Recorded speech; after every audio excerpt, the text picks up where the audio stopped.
Hi everyone! Today we're going to be exploring the Turkish cuisine, and what better way to explore the Turkish cuisine by starting with a wonderful recipe.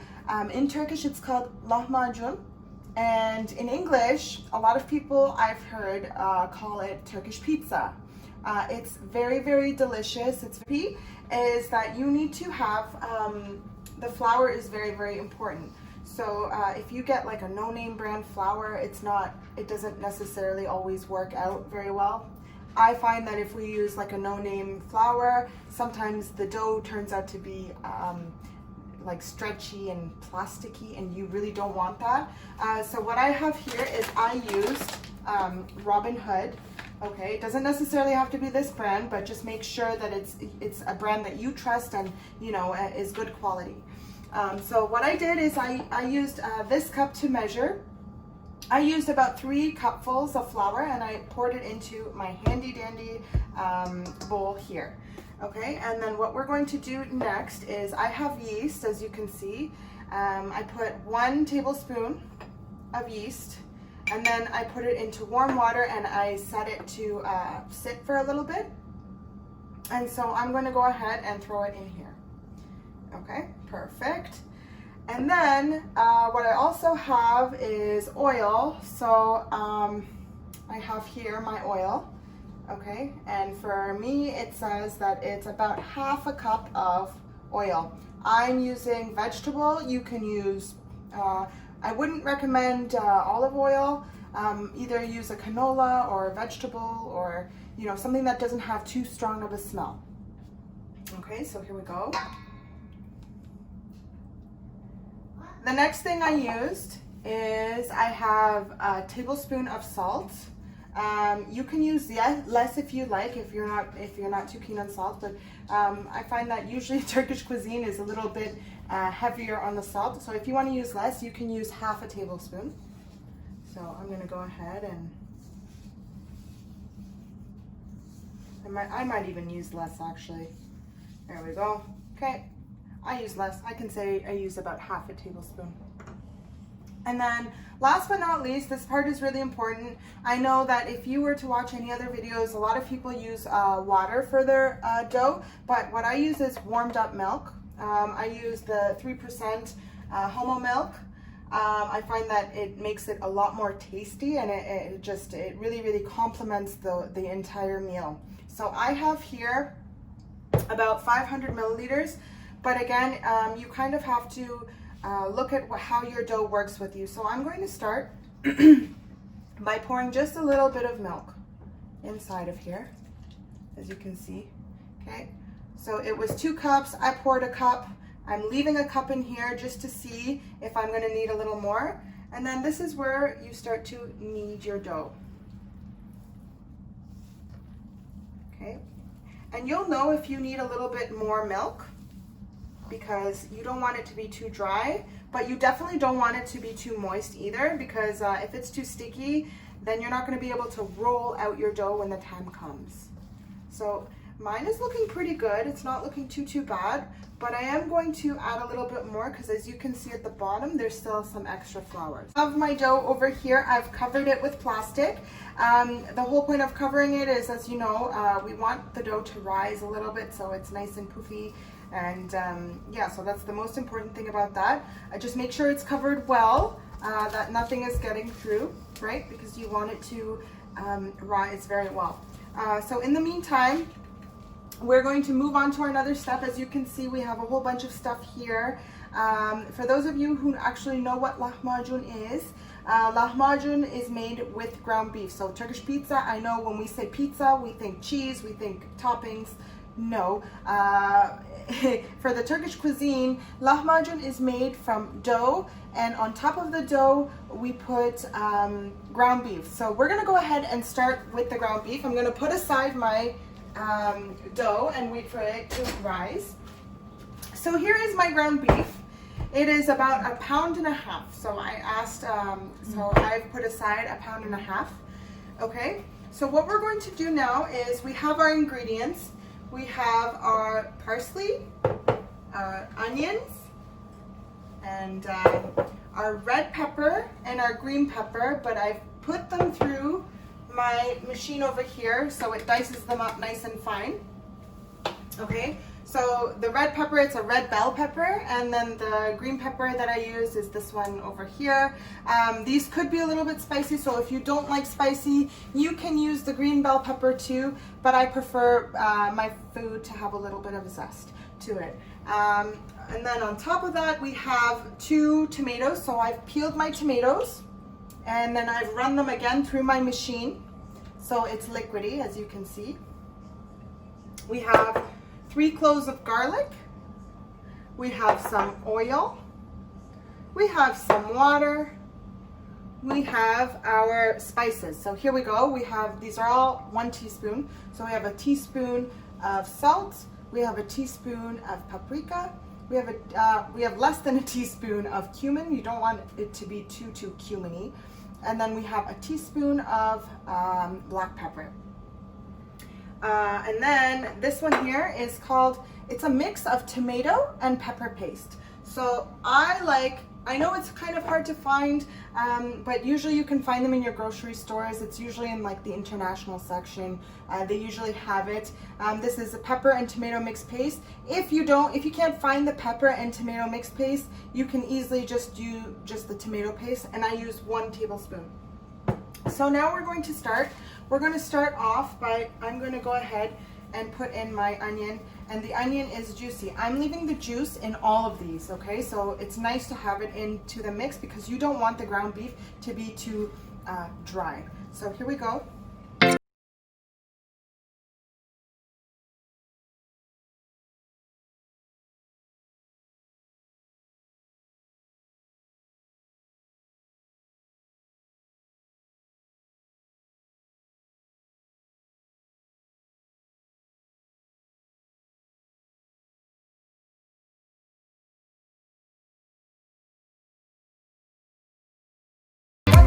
It all together and you're still waiting for your dough to rise, you can, now this is ready, we're going to wait for our dough to rise.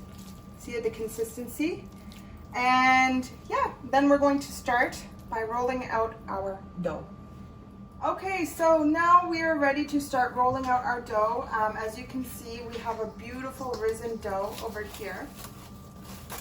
It's nice and puffy, like even if you touch it, it's nice and puffy. Okay, so what we're going to do is, now I have my flour. I always put my flour in a separate container just because I'm going to be using a lot of flour.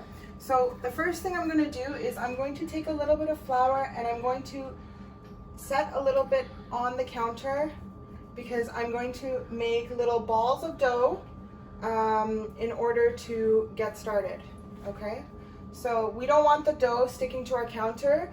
And the most important thing is that before you start, I had already dried out my counter just to make sure that there's no wet spots, because we don't want the dough being ruined and we don't want it to be sticking onto the counter.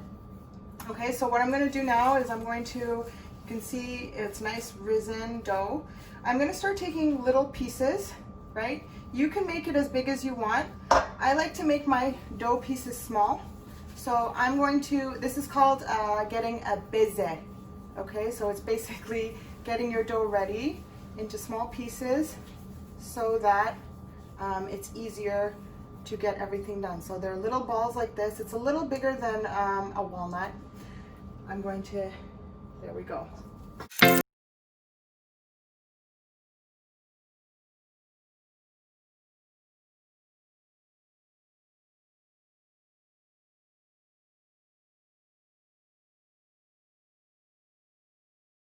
Is I'm just gonna grab a little bit of ground beef from our mixture. Okay, it's right here. And I'm gonna start by putting just a little bit on and spreading it out as much as I can.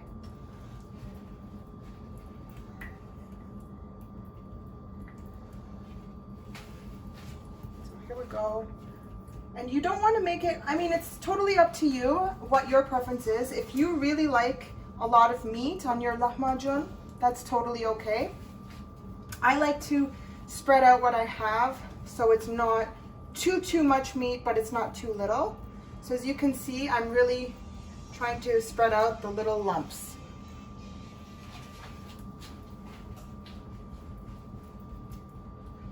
Got here. I just used a little bit more, and I'm going ahead, and it's okay if you have like little big pieces of pepper, that's totally okay. We all know, like if you look into the traditional ones that are made out in the professional restaurants, it kind of looks like this. So it's a nice consistency. The reason I wanted to put the oil and the water into the ground beef mixture is because we want it to be easy to spread out, right? If you weren't to have the water and the oil mixture into the ground beef, then it would be very, very difficult to spread out onto your dough. Okay, so here we go. This looks pretty good, right? And I'm just going to make sure that we have it everywhere. So that is our first lahmacun.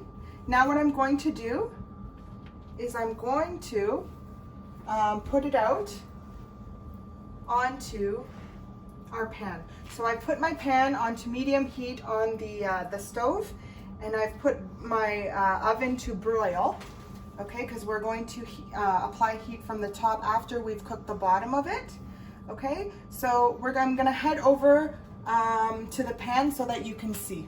So as you know, I've already preheated my pan. It's on my stove, it's on medium heat. I usually don't use a spatula, it actually comes with experience, but for first time makers, you can always use your spatula to help you lift the dough off of the counter. I usually don't, I usually just use my hands. I just kind of pick it up like this, and then I head over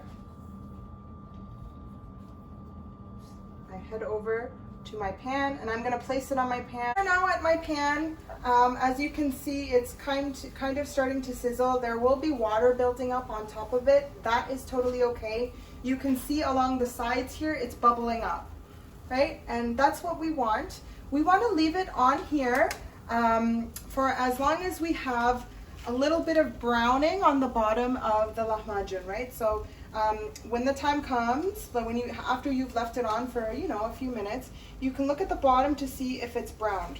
Okay, so just a little bit. Oh, it's already started to brown. We have little, if you can see here, we have a little bit of browning. Okay, so what I'm going to do now is I've put my oven on broil, and it's actually on high right now. I'm going to switch it to low because we don't want to burn our lahmacun as soon as we start. So what I'm going to do is I'm going to grab my lahmacun, okay, with my spatula. I'm going to put it over here to my flat surface, and then I'm going to throw it into my oven. So be very careful because it can get really hot. And then this is our nice and crispy brown, golden brown consistency that we were talking about. So I'm going to grab it with my spatula, and I'm going to place it over here. And because you're going to be cooking probably more than one, I always cover it with a paper towel and then a nice little towel on top, just so it keeps nice and warm. Okay, and then we'll move on to the second one.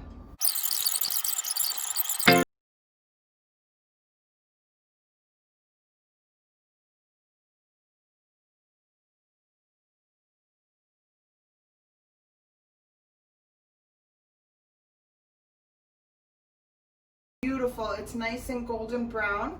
Okay, I'm gonna set it over here, but I also want you to see how thin it is and how it's cooked on the bottom. It's very thin.